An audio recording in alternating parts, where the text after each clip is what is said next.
Well, hey guys, welcome back. Pull up a chair. Can I get you some iced tea? I just made some. It's really good. Half and half. Half regular tea and half green tea.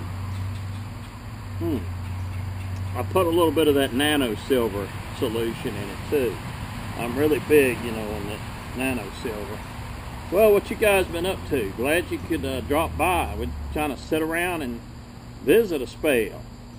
I think the last time you guys were over, you asked me about my bird houses back here. And I forgot to tell you, those aren't bird houses, those are my camera enclosures. I've got a number of cameras around, as you know, to kind of cover just about every angle.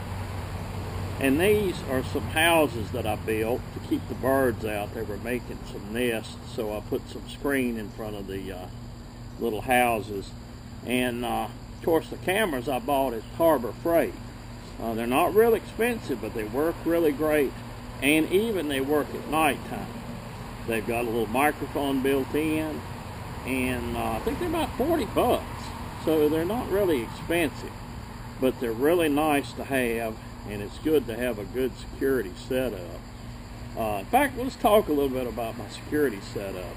As you can see, I've got two cameras. One of those cameras is kind of pointing to the front of my apartment, and the other one is pointing out into the backyard. Got great coverage on both angles.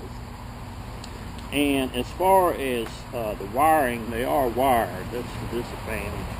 But there's only one wire, and the wire comes down and goes underground. I've got some conduit that runs over to the house, and of course it goes into the control box. And once inside the house, I've actually got one of those digital video recorders that runs around the clock. You can go back 6-8 months in the past and see what happened, and it just records over itself. So after about 5 or 6 months it starts recording. It's just constantly recording, and I keep that in my gun safe, so that way if anybody breaks in and they steal anything, they can't get my video recorder. It's in the safe locked up. So but I've got some other cameras and some other security features I thought I'd talk to you a little bit about. I've got a number of those motion sensors like you could set up in your driveway. I've got one over here on the side of the house facing out toward me now. I've got one in the backyard. I've got another sensor up on the driveway that covers my vehicle, and that's great at night. Then as far as some other things, I've got one camera over here that's pointing right back at us now. I've got another camera that's pointing down the driveway. Got a camera on the actual front porch because that's kind of a dead zone, and I can see if anybody's standing on the front porch at night. Got another camera that's out on the other side of my patio. I've got a little screened area there I can't see with this camera, so that covers my front yard. Even have a camera out on the front at the road that covers the road in that direction. That's mounted in a birdhouse. And then I've got another one on over here on my grapevine post. That's covering the road that goes that way. And of course I've got a fence up here, and I've got my no trespassing signs around. You got to have all that stuff to really be covered. And I even have a camera in the house. I've got a number of cameras that are around, so I'm recording all sorts of stuff day and night, and it never hurts to be too secure. Things, you guys know things aren't like they were 20, 30, 40, 50, 60 years ago. Man, I remember growing up, and my mother would leave the doors unlocked and go to church. Come back, nobody messed with nothing. We had hobos that would come and knock on the back door. Mom would make them a couple of sandwiches and give them a cup of milk, and they'd be on their way, and we never worried about it. But nowadays, it's not that way anymore. You got to think about security. So I think I'm pretty safe here. I've even got it set up where I can watch what's going on when I'm away from home, even though it's recording.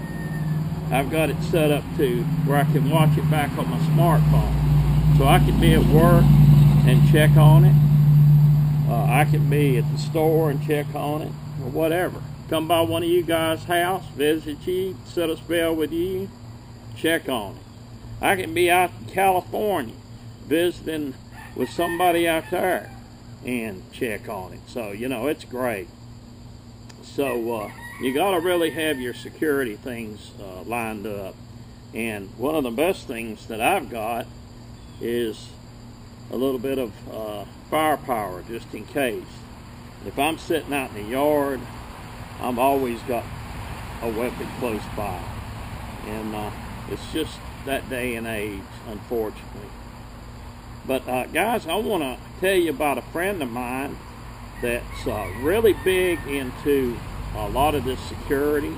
He's got some modifications on some of the things like you've seen. He's got some enclosures for these motion sensors. It's Bob N. out in Seattle, Washington. He's a great guy. I hope you'll check him out. Go check him out. Say, tell him I said hello from John, Survivalist 2008. He's got a great channel. This guy's into all sorts of metalworking. He makes these little figurines, like Bigfoot figurines, and real whimsical. And it's got, you know, the little tree structures with the Bigfoot peeking out from behind it. And he does all that in metal. Boy, that guy's, oh, he's talented. So check him out, Bob N. Bob N as in November. Bob N. So if you don't know him, go introduce yourself, check him out, and say hello. But anyway, that's kind of all I wanted to chat with you guys about today. I appreciate you stopping by. It's going to be another hot one. We've got some chilly, cool nights going right now here in the middle of September. And I can't wait for October so I can get out on the trails. It's still a little bit warm for me, but I'm looking forward to it. But maybe I'll catch you guys out on the trail. I guess you'll be out there pretty soon. But hey, thanks for stopping by. You guys check back and stop by again anytime. And you never know what I'm up to. So in the meantime, till y'all get back, take care. See y'all.